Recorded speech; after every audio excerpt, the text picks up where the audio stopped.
I'd like to thank the gentlelady from Florida and for her tremendous leadership in serving as co-chair, not just for tonight's special order hour on behalf of the Congressional Black Caucus, but every time that Representative Sheila Sherfilis McCormick and Representative Jonathan Jackson are able to lead in this time. I also rise with my colleagues of the Congressional Black Caucus to thank and recognize our active duty servicemen and servicewomen and to honor Black veterans from around the nation, those who have returned to civilian life, and those who are serving here in Congress. I also would like to thank all of their families who also serve along them in the freedoms that we hold dear.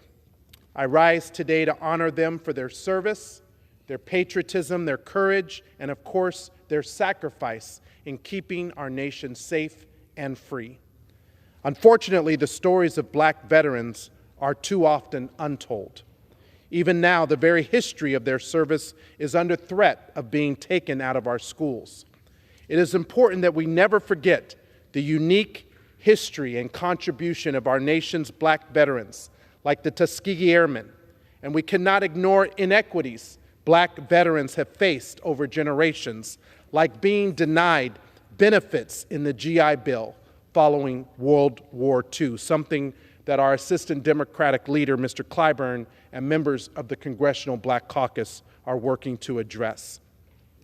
Black veterans account for nearly a third of our nation's unhoused veteran population, and Black veterans are nearly 2 times as likely to live in poverty.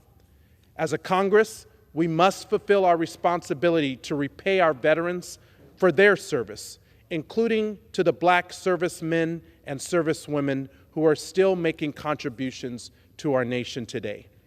With that, I would like to take the opportunity to tell the stories of a few of our veterans from Nevada's 4th Congressional District who represent the best that Nevada and our country have to offer.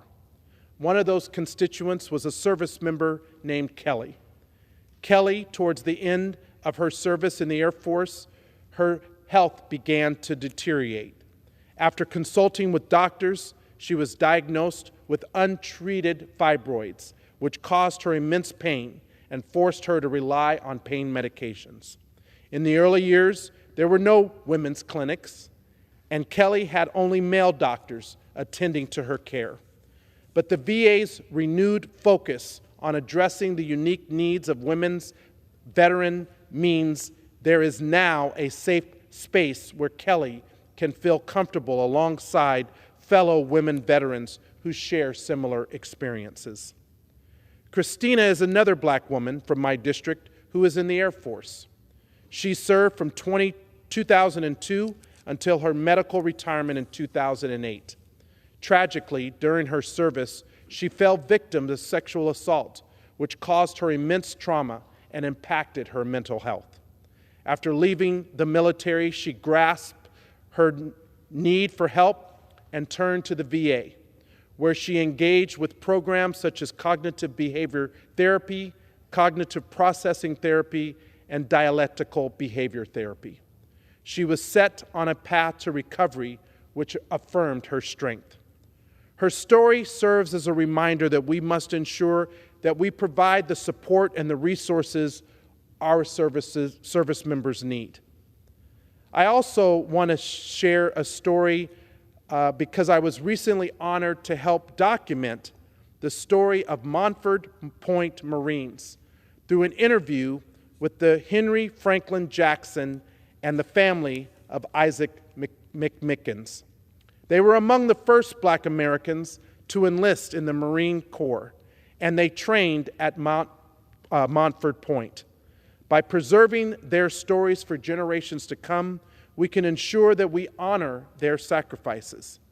We will never be able to fully repay our veterans, given the sacrifices that they've made for our country. But as a Congress, we can make sure that we do all that we can to ensure that they have what they need when they return home.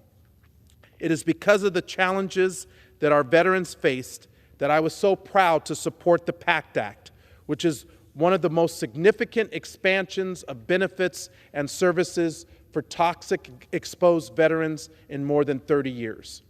This historic piece of legislation is helping to deliver more timely benefits and services to more than 5 million veterans, including thousands from Nevada, who were impacted by toxic exposures while serving our country. Again, I want to thank my colleagues from the Congressional Black Caucus for their commitment to supporting our nation's veterans, for recognizing the role Black veterans play in American history, and for sharing the story of veterans in our districts. Thank you to our CBC colleagues who are able to join for this important topic tonight, and to our co-chairs for their extraordinary leadership and managing this special order hour.